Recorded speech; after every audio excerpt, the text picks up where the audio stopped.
Hi, welcome to Haven. This is a podcast that's a safe space for curiosity and conversation. I'm your host, Haven, and today I'm curious about being married to neurodivergence.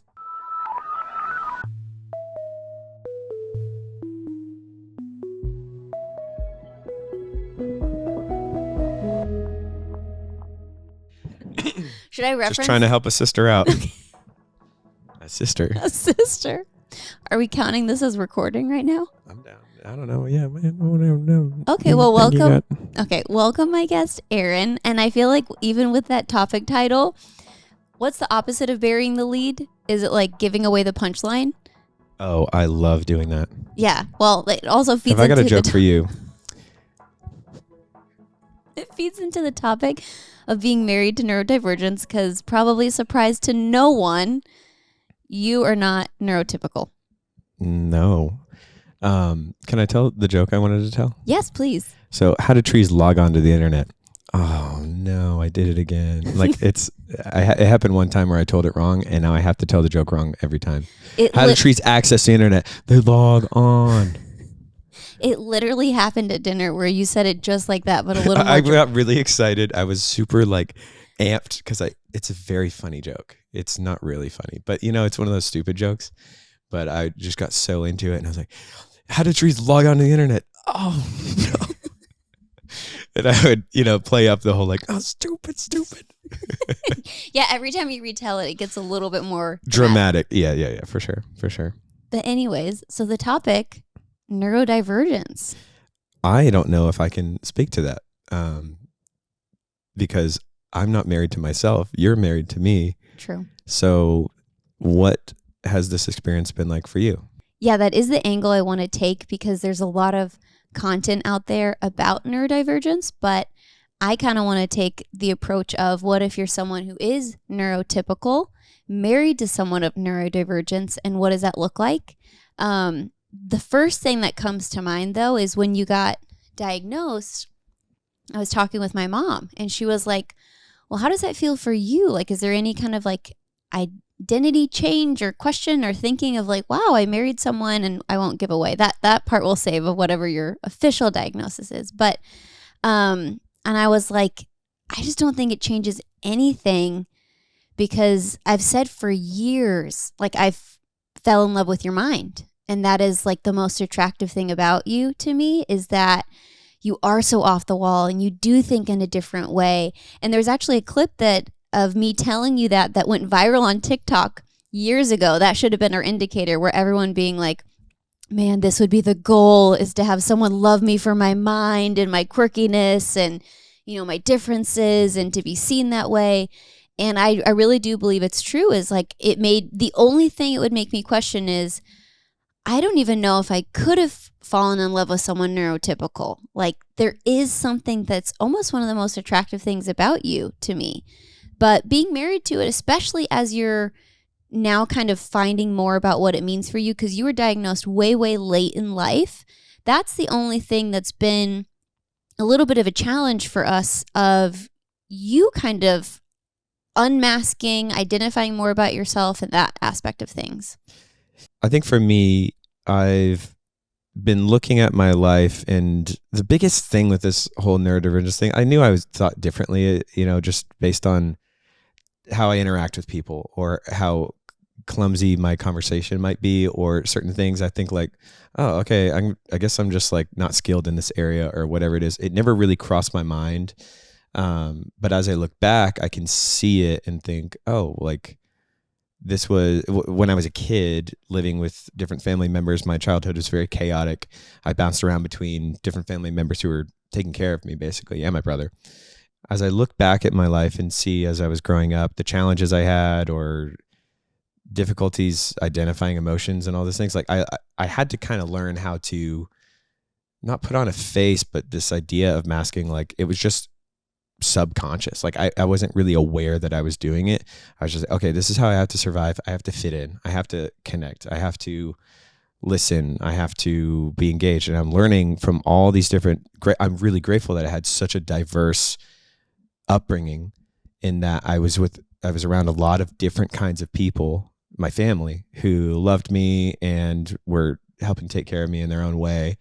And I learned a lot about what it is to be a human and a person and how to express things. And I remember sitting down with my aunt. I was 15 and I was just going through a lot of stuff, and she would catch me saying like, I don't know. Like, I don't know how I feel. You know, she would ask me like, how do you feel about that? I'd say, I don't know, because I really didn't know. So she like it was probably, I don't know how long the process was, but she would sit down with me and help me identify like, this is what feeling sad is like. Do you feel sad? This is what feeling angry is like. Do you feel it in your body? Do you feel it here? And, you know, what sort of things make you feel angry? Are you angry about this or that? And all those things, or what makes you feel happy? What's, you know, all of those things I started to have like, it wasn't like an innate thing, but I had a palette, like a repertoire I could like pull from. You're like, okay, yeah, this is this. And so the way I guess my mind works, and I'm now just over this summer, like officially diagnosed and understanding this, seeing it in just a clearer way. It takes a lot of the mystery out of it, but mystery is kind of cool. Sometimes I used to like mystery, but now I think I like being known, and I like being myself and like being authentic in this way. And it's been really encouraging to sort of look back at my life and see, again, just patterns in how I would behave and how I would act or react to certain things, what would overwhelm me, what would stress me out, and why I brood over certain things for so long and not know what to do with certain feelings. And you mentioned falling in love with me because of my mind, but I think I fell in love with you because of your heart and your patience and your willingness to go there with me. Like, you are not afraid of anything that I'm struggling with or challenged with, and that like you can just see the depth of me and all the myriad of things that might be spinning around in my head, the fractals that are there it goes. It's gone. All the thoughts that are happening in my mind, you're not like afraid of them. You see me through it all, and that actually has helped me. You've been an anchor for me in a lot of ways, in the same way that many of my family members, like my aunt who I mentioned, you've been there for me as my rock and helping me when I'm spiraling and being patient with me through all that. And I just really appreciate it. It's wonderful to be married to you. I love you, hon. Thank you. But I mean, also going back to your aunt, like what a gift she was in your life to see that aspect of you struggling and to teach you and kind of give you almost like the alphabet so you could then kind of write your own words with it. And I find it more fascinating because you have an extremely traumatic upbringing, more than I think most anyone would realize. And the reason you even went to live with that aunt was it was after your mom passed and your dad was kind of incapable of taking care of you, and she came to the house. We don't have to get into the detail, but it was just a dangerous space. And she said that when you guys moved over to Texas, like it was almost like you couldn't communicate. She was like, you guys would look on the ground, you would just mumble. There weren't a lot of like not only eye contact, but just connection in general, that you just were kind of like shells of yourselves at that age too. Yeah, my uncle would say like we were like feral, like we just had definitely couldn't ever talk on the phone, or like conversations were really hard and all of that. So like there's a lot happening in my mind, but I didn't know how I was expressing in that moment. But looking back and seeing that from their account was really eye-opening. Well, I think it's interesting because you were also put in the gifted category in school. So somewhere along the line, teachers saw that. And even as we did this, it was mainly you, this deep dive on TikTok, and you would just send me like 18 TikToks a day. And the algorithm really got me. It started, but it wasn't that got me really interested in it. Mm-hmm. Like there were certain things that like would pop up and I'd be like, okay, I actually really resonate with this about neurodivergence, or about maybe it's autism, maybe it's ADHD, whatever. And just thought like, okay, this is really interesting. Could I be this? I think that's the piece that stood out to me. Was there was a Venn diagram of autism, ADHD, and giftedness.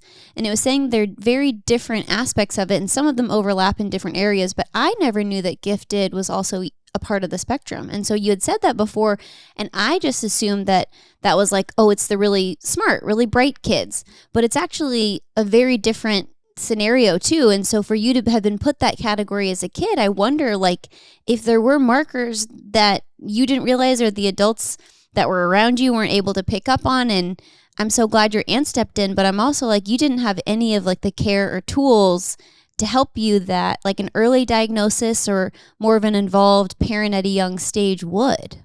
It's really interesting field of study right now because there are so many politically charged things happening right now with the Trump administration, RFK Jr. talking about Tylenol and all this stuff.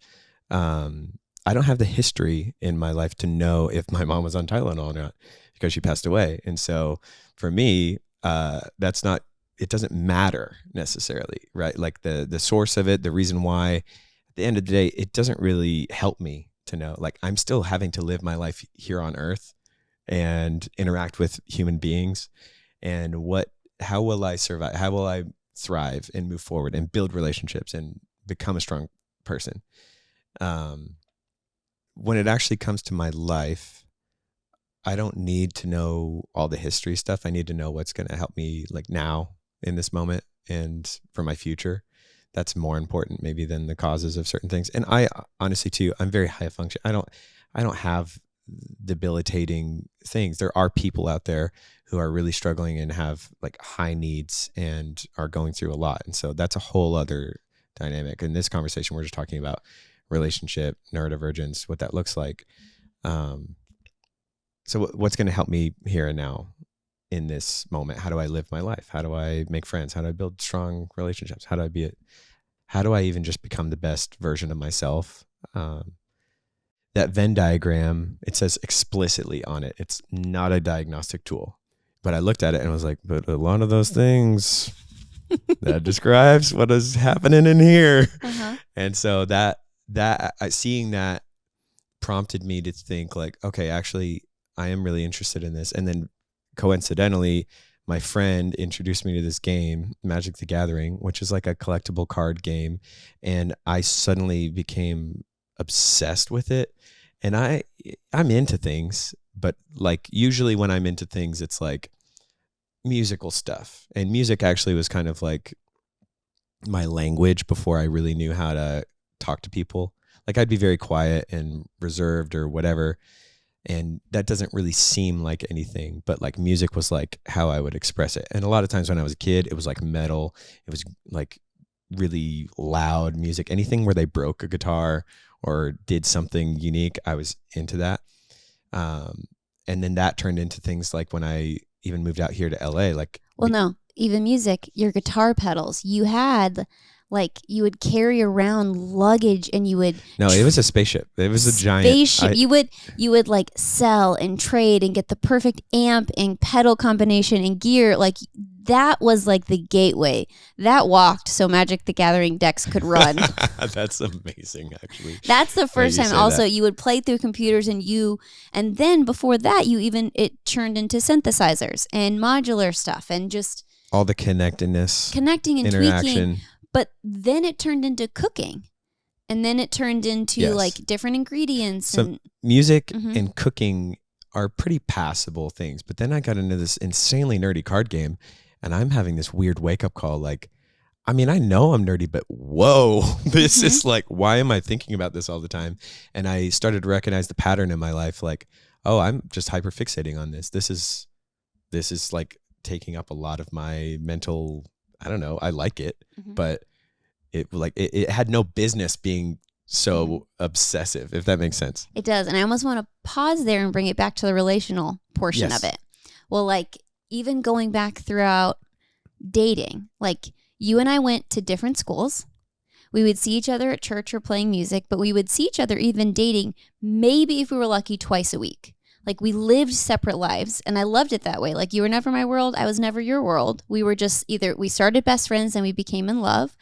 And then in college, like you had a different major, you had different interests. I traveled for work. I would leave class on Thursdays, fly out, work a World Vision kind of sponsorship booth on Friday, Saturday, and fly back Sunday. So like we always kind of lived our own parallel lives together. The parallel thing is so key. And I think that's why one reason why we thrive as a couple is we're not, there might be times where everybody maybe leans into some form of codependency and that, but like we've just had such parallel lines and we just love being with each other. You know, it doesn't have to be the same thing. You don't think like me, so I don't have to make you think like me, or I don't have to even try to do that, because that's one, impossible, but two, like not even a desire of mine to try and divert your mind that way. And we've never really had shared interests. We've had shared values. You play softball. I play Magic the Gathering. Literally Thursday nights in our home, I go to my adult softball league. I leave at like 7. The games are 8:30 till 9:45, and you have friends after the kids go down to come play Magic the Gathering. So I go play with my team. I come back like 10 o'clock. They're still playing, and I call on the way home. I'm like, start me a bath. I'm gonna soak. And then I high five his friends. I say, hey, way to go on that triple play. Thank you. Not triple play. It was I hit a triple. Aaron. Sports are so sick. Last night I hit a triple, and it actually should have been a double, but I went for 3 and I slid into the bag. Yeah, she slid into the base. Hey, thank you. Anyways. Do they call it the bag? Yes. Wow. You learn something new every day. All that to say, we have no shared interests. At all. Yeah. But I think that that's one way that, like, that's why I'm also attracted to you, is I'm like, I kind of just want to live my life. Like, I want to be independent. I think I'm low maintenance. I think I'm low touch. I don't know if you would disagree from your perspective, but I think I want to connect, but I really don't have to connect all the time. I love that you brought it back to the relationship, because I think that obviously is the podcast title, so let's just stick with that. And thanks for reeling me back in. You're welcome. One thing I've noticed just in the relational sense with this whole process of me unmasking, discovering all this stuff about how I think and really landing in it is I've learned to like actually trust my gut. A lot of times when I've made decisions in the past, or we've made choices and I didn't really stick with it, it didn't really work out that well, or it just led to more like of a mess or whatever it is. But there have been so many times, I think, in our marriage when my gut reaction would go off and I either had the choice to trust it or not. And the times I trusted it, it actually led us to like better things. And I think you've made it really a safe place for me to share some of those things and be able to just open up about that, and you see it and you don't question me, but you... So what's a recent example where you trust your gut or you didn't? I think where this shows up in our relationship most is definitely in some conflicts that we've had. Like, I remember there were times when I would just repeat things that you said and you used to get so annoyed by it. Like what? Like you would just say something funny, like, or maybe say like a word wrong, and I would just repeat it and you'd be like, really? Yeah. Like, but and it's not like, the point of what I'm saying at all. I'm not making fun of you. I just thought it was so cute, or like, I really like that, you know? And it would jam you up and I'd be like, why? And it was just because, like, for whatever reason, it just would like stick in my mind and loop and whatever they call it, like echolalia or whatever. Echolalia. Wow, official term.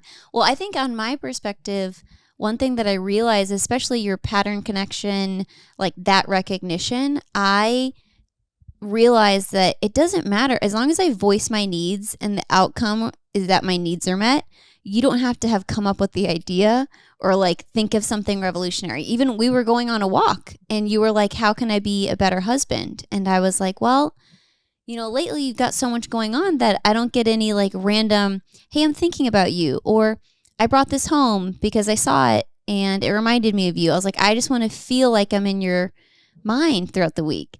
And what you actually said was, no one's in my mind if I'm not right next to them. And I know that that's actually been the critique of some of my family members or even your past friends, where it's like, you're not great at texting. You're not good at nurturing a relationship unless it's like interpersonally together, like if they're not right there with you in proximity, you have a huge difficulty trying to keep it alive.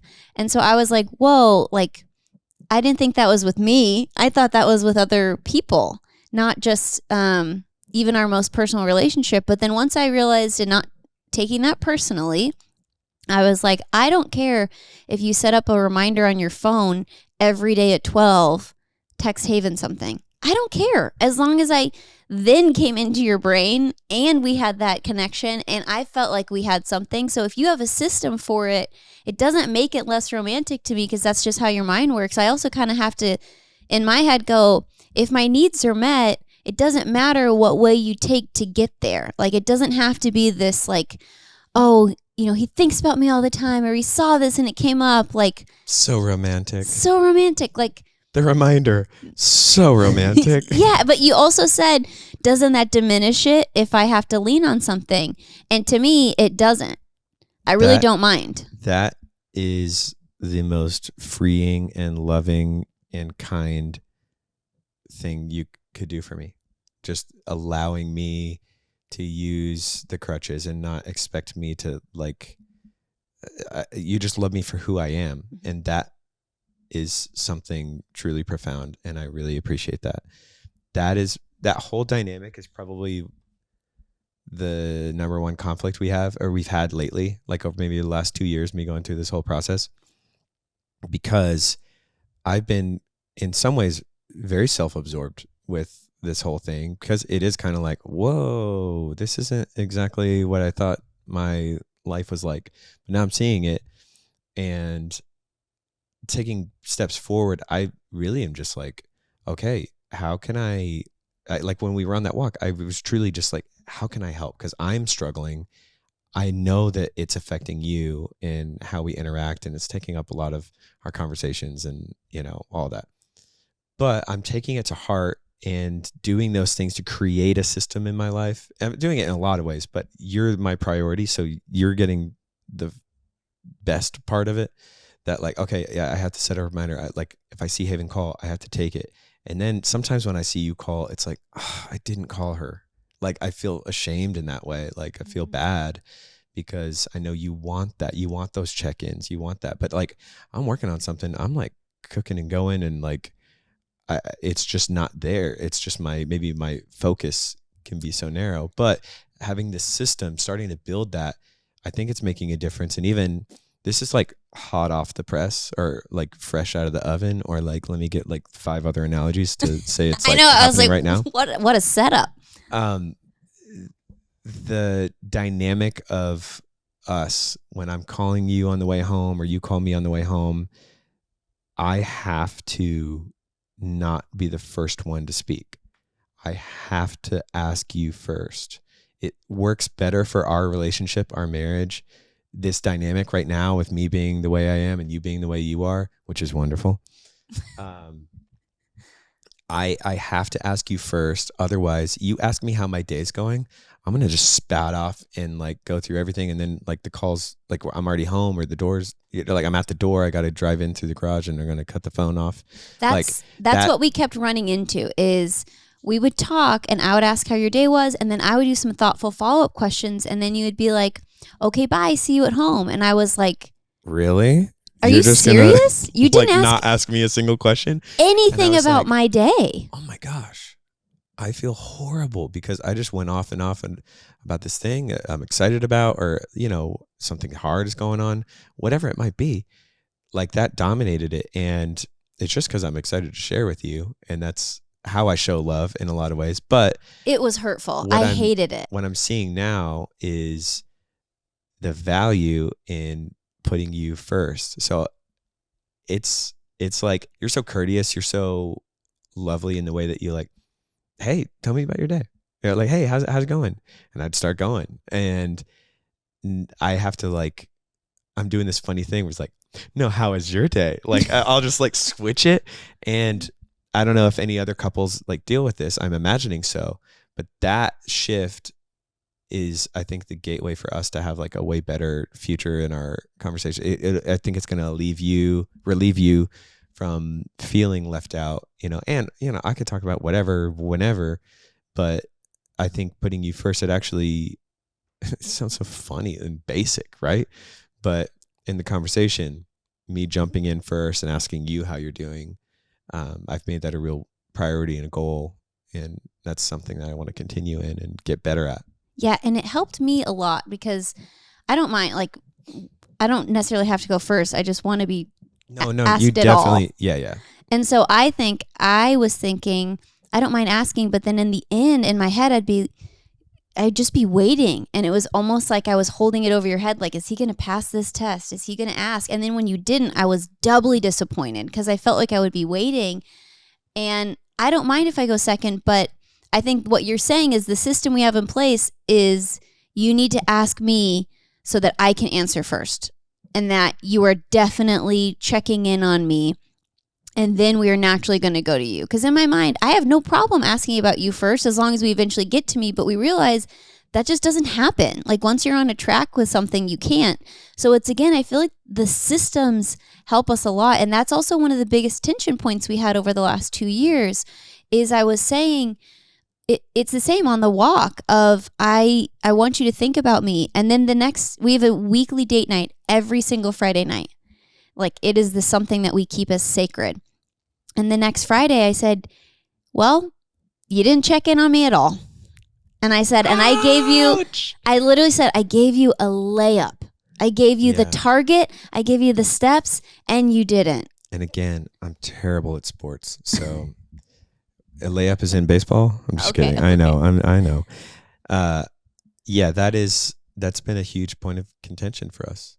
And I'm finally, after so many failures, failure is a dramatic word, but after so many weeks, seeing it and being like, oh, okay, I just need to change this one thing. Like, it's like again, for me, it's like steps, like process. Like, I just need to change that one thing in the beginning, and then it's fine for the rest. And I think that's also the tension we had is as you're trying to identify and figure out yourself. I follow this therapist online, and she just said it so perfectly to me, where she was talking about how someone's diagnosis doesn't need to be an excuse. And her example is ADHD. Instead of saying, well, I'm always late, like I have ADHD, she said the way that you need to be able to word that is, I struggle with time because I was diagnosed with ADHD. So the things that I need to have in place are extra alarms on my phone and reminders, and give myself enough buffer room. And that's how I'm working to overcome it. But sometimes I can't. Like,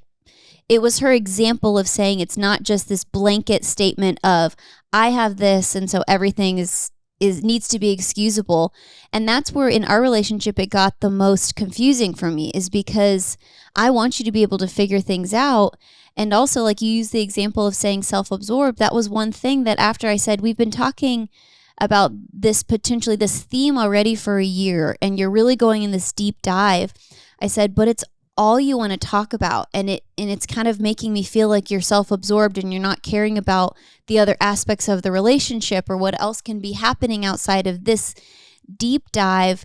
And it felt cruel to even say that. It felt harsh, and it felt selfish of me, and it was kind of a crummy situation of, well, your husband's trying to identify this thing that's maybe the answer and the key to unlock how he's felt misunderstood his whole life. But on my side of the fence, that's the real part of my relationship that I have to say to you. And I don't want it to cause contempt or resentment, or that I'm wondering in my head if you're going to pass this certain test that I've made up of whether you care about me or not. That's also the beautiful part about our marriage is I can say those things, and I have the freedom to know that it's not going to necessarily cause harm in our relationship. It might hurt your feelings to say that. But it also is, if I'm not being honest and we're not actually fighting for something, then it could just be the Aaron neurodivergent show, and I'm just in the whirlwind codependently just being like, this is what's happening in you, and I'll just put my needs aside because your needs are bigger. The tough combination is those words are looping around in my head almost constantly. Or when the conflict comes up, it's like, there it is, self-absorbed, self-absorbed, self-absorbed. And it's not your fault because you were expressing how you felt. For me, it's like I've got like a bunch of TV screens and I'm seeing it all like breaking news. This is still happening, and that I think is the important thing is not to give up on each other, to be honest and communicate about these things and like, hey, I love you. This is just how I'm dealing with this right now. Like you've said that to me, like just how this is affecting me in this way. And maybe you know another outlet to talk to about it. Maybe you need to talk to someone about it. That was the early on conversation. And then now being able to actually like talk and process it out with like a pro is an amazing gift.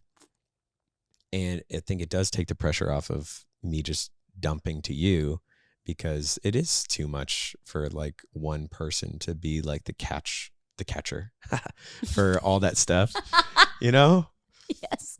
Like we got to slide into that base somehow. And just in the metaphor, you nailed it at catcher. I'm just trying to steal third here, or steal home. Anyway, it's falling apart. It's kind of like a strikeout right now, but keep going. Wow. Okay. I think the allowing some room in the conflict side of it to have space to talk about it and or just not talk about it for a little bit. Just like, hey, I just need a little break from this conversation. Can we move on?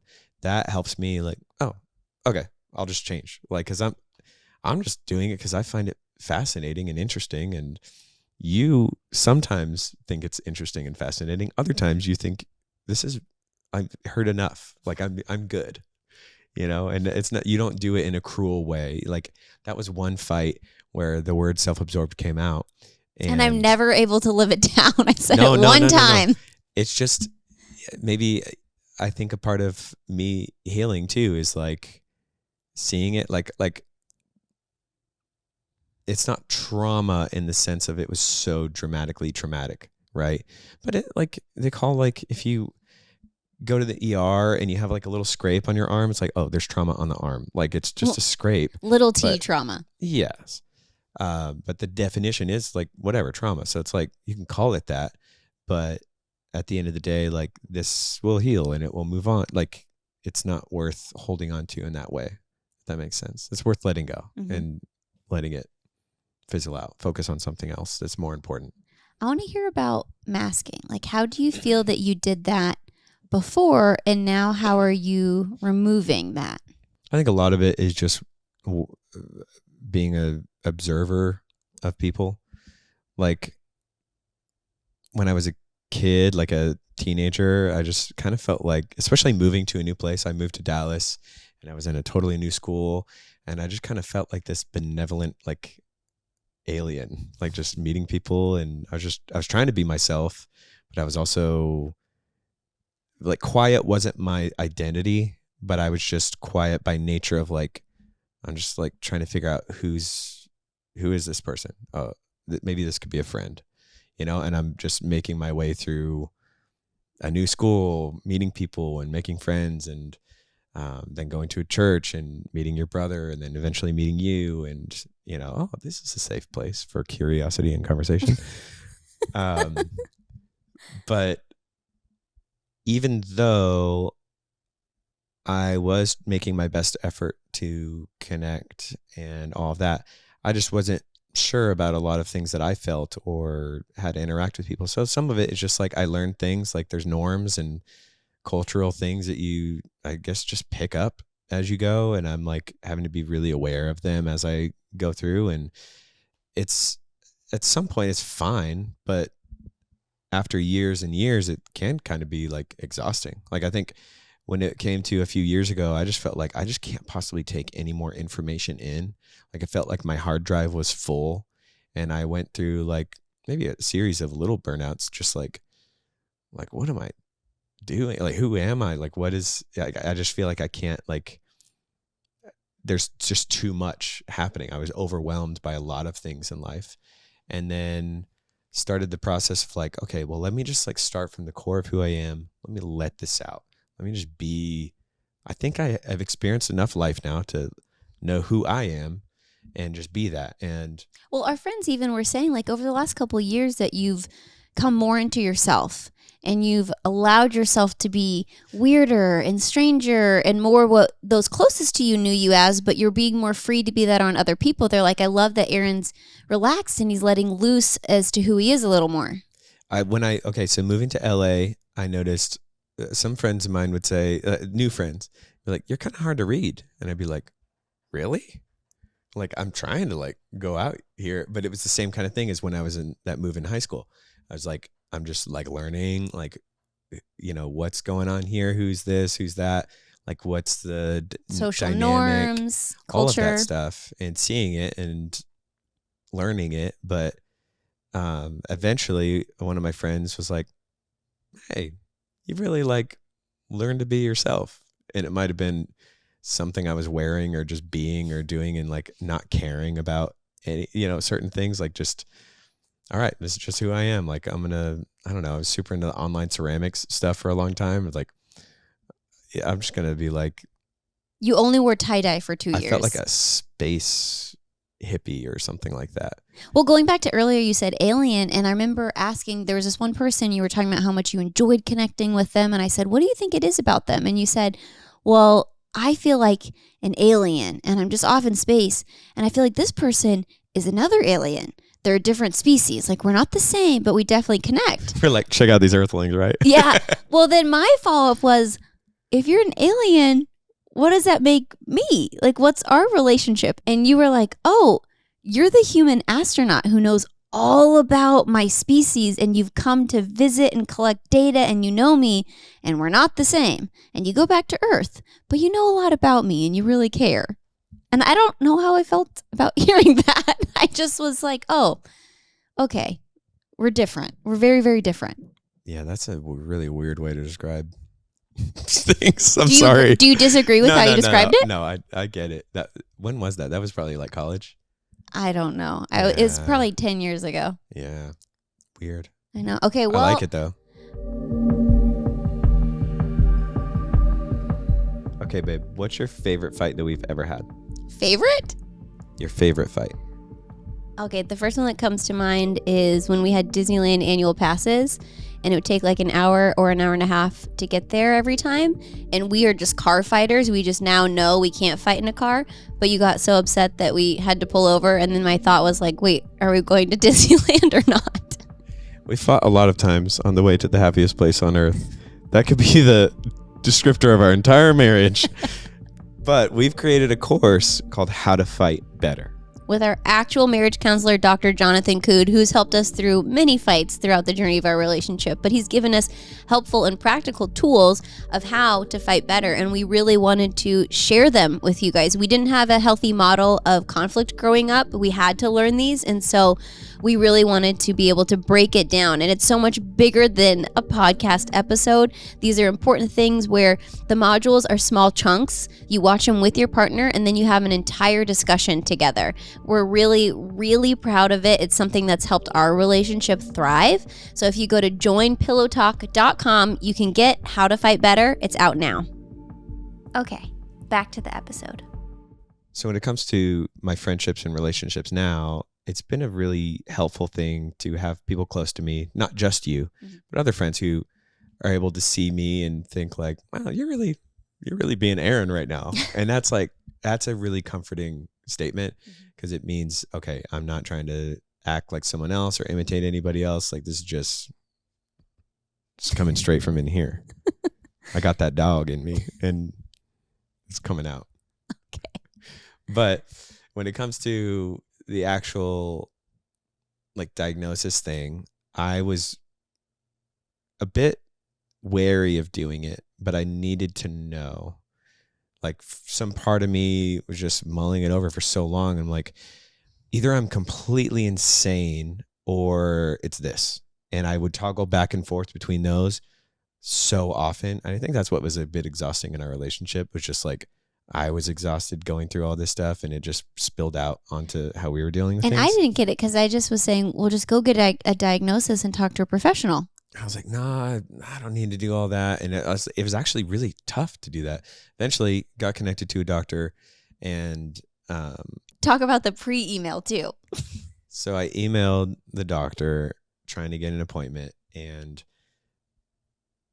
it was like I described what I was going through, and hey, this last 2 years I've really been like I have a feeling, a suspicion, a hunch, or whatever, that I'm on this spectrum of some sort.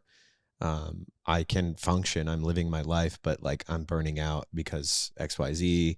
I'm going through this unmasking process, learning to be my authentic self.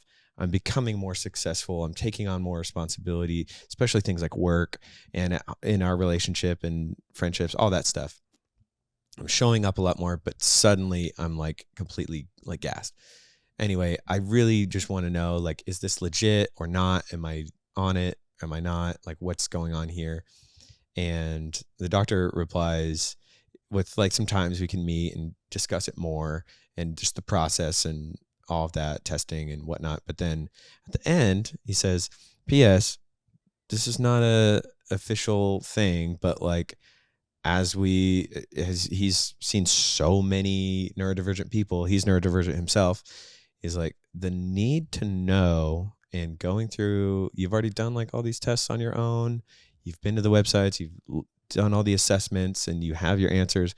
You've done this research, you've read books about it, you've gone all in. He's like, that's a pretty strong indicator for neurodivergence. And then I think he said LOL. LOL at the end. He was just like, P.S. strong indicator, LOL. And I was like, oh. Well, I think it's true. I've never questioned if I'm on any spectrum. But I think if you're near it or close and it's ruminating. I made you take the test. I asked you to take the test because I needed like a constant, or like a. My statement is true. I've never questioned. Oh yeah, I've never questioned. Like on mine, it was like the embraceautism.org. It's a helpful tool to like. I wouldn't say it's a diagnostic because there's still so much more to do with it, with a real doctor and all those things. But when you go through that, like the result I had was like strong evidence for autism. And then when you did it, it was like no chance for autism. Basically, No said like chance. it was like you scored like a 25 and I scored like 165. And it was like, oh. But your diagnosis is even more niche than that. So I follow up with the doctor and set an appointment, do the initial thing, and basically we talk about like family history.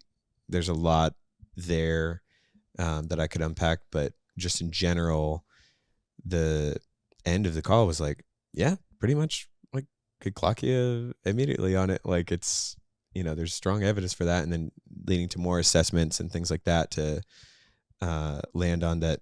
What I'm dealing with is a combination of autism and ADHD as I call it.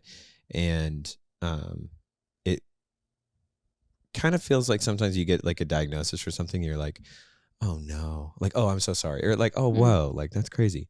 But for me, it was just like, oh, clarity, like it was such a relief in some way. Like I'm not insane. I just think this way, or this is how my brain processes everything, processes information, processes life. And I think as we go forward, it's just helpful for me to know, like, okay, this is my baseline, or this is just what I'm working with. Like I was trying to put diesel in a regular car and expect it to work, and now I realize, oh, I'm in this kind of vehicle. Like it's just a little bit different. That's a weird analogy, but does that make sense? It does. And I think it's also the maybe even not dueling nature of them, but you described it to me that autism is like, I have a system, I have a routine, and ADHD is I have an idea. And sometimes those conflict within your brain. And the ADHD is like, I've got 49 ideas for a system that can potentially make an impact here. But you're right, though. Like, I don't want to camp too much on the diagnosis. I want to bring it back to how it affects our relationship. And ultimately, besides the nature of anyone evolving and changing over time, and maybe us accommodating with communication and tools and everything, it doesn't change anything about our lives. It doesn't change anything about how I fell in love with you, or the life that we've built, or the things that are like even in the rear view. It maybe kind of colors it in with the new shade, but it's something that it's also not going to be the huge focus and the identity and hanging our hat on this whole portion of it. It's one part of you, and it's a hefty part, and it's an explanatory part. But I think that's also something where it's just Aaron. Like, you're just Aaron, and you're the same person and the same soul that I fell in love with. I would say if there's anyone out there who is resonating with any part of this conversation somehow, I want to ask you, how are you doing? But no, it's all seriousness. If the topic or the idea, the neurodivergence or autism, ADHD, giftedness, any of that, I would just encourage any listeners out there just to not mull it over, like just find out, like just go, do your testing, get to a doctor, try whatever you can to get the assurance. Cause I think for me, I love process on anything, like especially when it comes to music and art, like it's the process that's really the fun part rather than the final product sometimes for me. But also the process of working things out in a relationship, being married, like there's so many changes and things that we get to experience. But I would just say, like, if you want to know, just like do whatever you can to like actually know, like to try and, you don't need the official like check off or anything like that, but find a way to confirm or not confirm, because the peace of mind, at least I've experienced, has been really great. But then I think just for the partners and the relationship and all that, we've said it so many times. There's that Esther Perel quote that we love. Like, some of us that will be married many times, and I always butcher it. Okay. This is the trees logging onto the internet thing again. I was going to say, I could see it happening. So it says many of us will have 2 or 3 serious relationships in our lifetime. And for some of us, those will be with the same person. That's the spiciest quote. I know, because I can't remember it. It leads in kind of like, where are you going? Oh, wow, what? And then 2 or 3 marriages. What? How? Divorce? Oh, no. Oh, the same person. Multiple personality disorder? No, just people grow and they change. I'm over explaining the bit. But this is my favorite part about you. That whole theater production you did just now is why I love you. I was born for the theater. You were born. Do you have any questions for me as someone who is married to a neurodivergent person? I think my question might be, how do you do it? I'm kidding. Actually, I'm going to answer that one seriously. Yeah. I don't interject when you're trying to find words. Oh. I don't fill the space when you pause.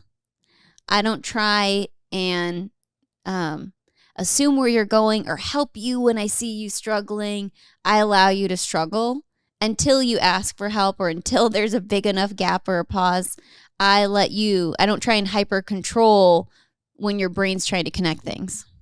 Is there a part of you in this whole dynamic of our relationship? And I know, like we've just been talking about this whole time, last couple of years has been a change for us. Mostly on my side, but you've had to respond or interact and relate to me and be married to me. Is there a part of you that doesn't feel like, is there a part of you that's lacking something or missing something? Or do you ever wish it was a different way? I don't know, because I've always been fine voicing my wants and needs. And I just don't think I can put the expectation on you to read my mind. And throughout all of this, even that, like, you've been an incredible husband and father. But I think the only aspect is I do think I am so giving, even with words and asking that. And I do have such a low need, but I think that's the only gap, is when I feel like I'm giving and giving and giving, but then that needs not being met. It can turn resentful for me. I think we should do a whole podcast on what do you want or what do you need, like finding how to voice that. You do it so naturally, and I think it's one of your strengths. It's why people are so interested to talk to you, because you are so interested in them, or you at least ask the questions. And you ask really great questions. You follow up with you're not trying to add anything. You're just trying to listen more and extract more from what's happening in the conversation. And I've seen you do it throughout our lives. And it obviously too, I love it so much. And it's really great to be your husband in that way. But one thing I'm wondering, when I look at my life in contrast, I see the picking up social cues and norms and having to overthink that. I sometimes don't ask other questions because I'm trying to listen and trying to understand, but I could do it more. I think it would be really valuable to dive into that subject, especially in this dynamic, because I think that's like, there's sometimes where I'm still processing and I don't know how to ask a question, you know? Well, I think going to the wants and needs would be a really interesting episode. I think we should talk about it. And I'm going to give a little warning of, I think I'm going to say something semi-explicit. So if you have kids in the car, just pause.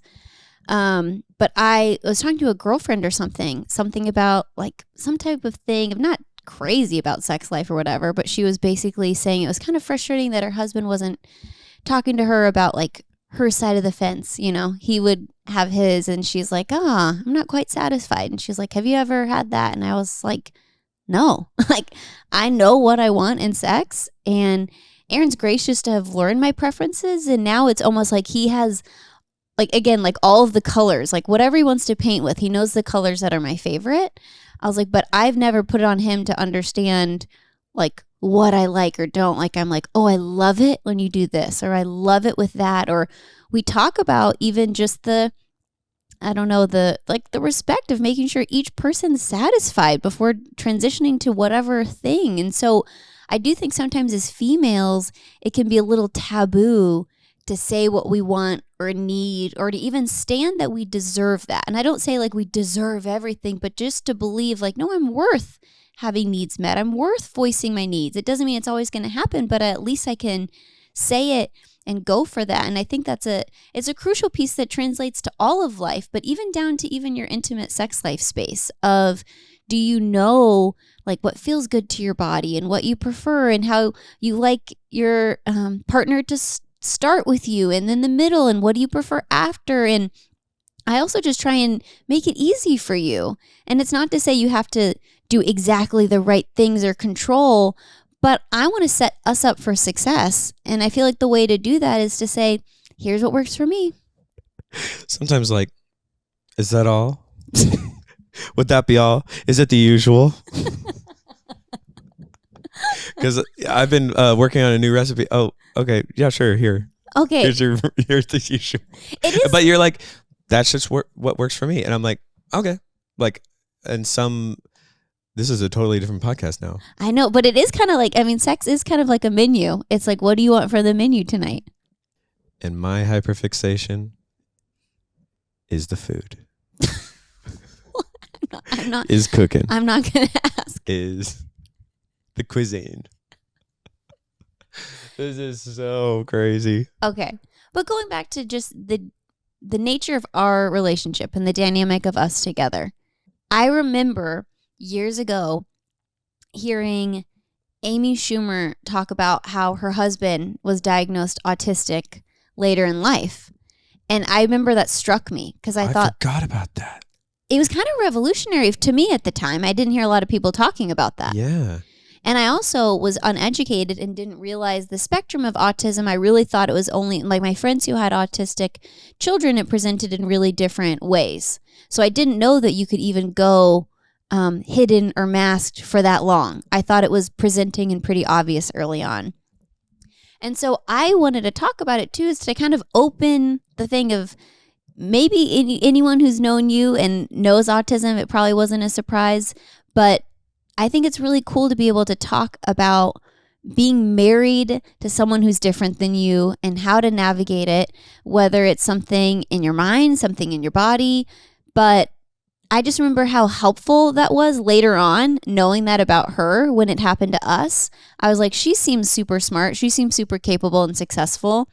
That's really cool to me. And so I wanted to bring it up in our own kind of thing. So thank you for opening up about your experience and your journey the last couple years of understanding more about yourself. And we're still figuring it out. I'm still figuring it out. And learning a lot. And I think that's just maybe as we've gone through so many different things in life, that's the posture we should have toward each other, even if this wasn't our dynamic, even if I was neurotypical or whatever, like if I was a financier on Wall Street or, like something completely random. Finance bro? Financier.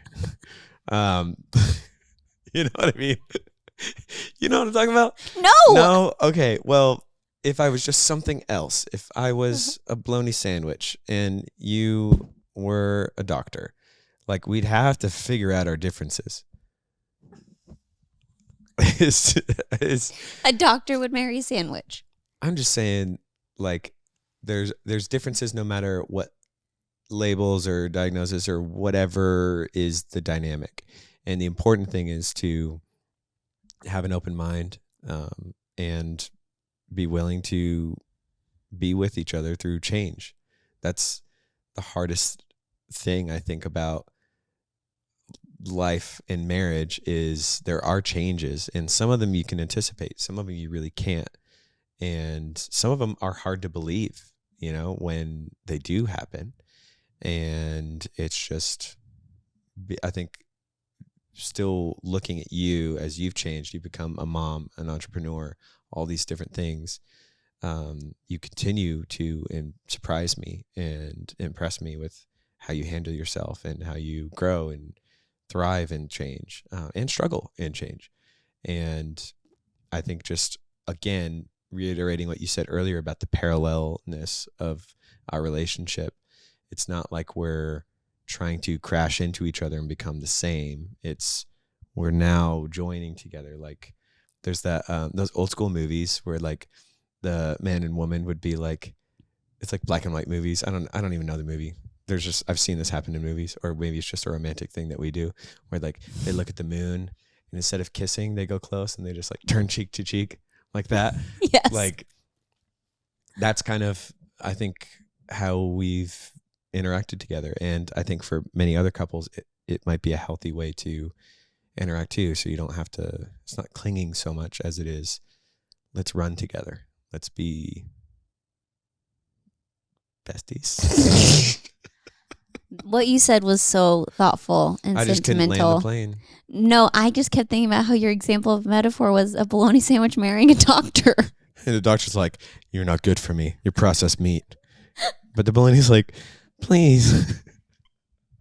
I'm making up a whole story right now about them. But I've only got mayonnaise. Like, I gotta change the channel. No. Let's wrap this up. It's my favorite part about you.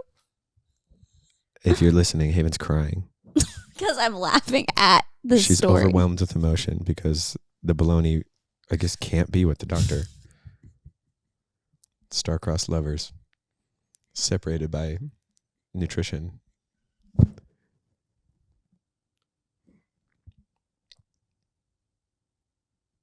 I'm just waiting to see if there's more to the story. I mean, we could do more, but I think we've said enough. To be continued for the bologna. Well, I love you, Aaron. Thank you. I love you, Haven. This has been really something. No, it's really, I think this hopefully is really beneficial for someone to hear. Yeah, I gotta close it. You did the thoughtful thing. You don't have to do it again. Okay. Take it away. Okay. Thank you for listening. I am excited to have Aaron back. He's the most requested guest always. And so I really do think there's something on to that other episode he's talking about wants and needs. But I love him so much. Anytime that I get to have him on the podcast with a microphone is just a glimpse into what our everyday Wednesday morning looks like. He is this exact same person in any scenario. It's great to be here. It's great to be in your life. Get out of here. I'm trying to end this. Just put the mic down. You can like, subscribe, and follow on YouTube, Spotify, Apple Podcasts. My socials are at Haven the Podcast. You can also sign up for my newsletter. I have a monthly newsletter at havenpod.com.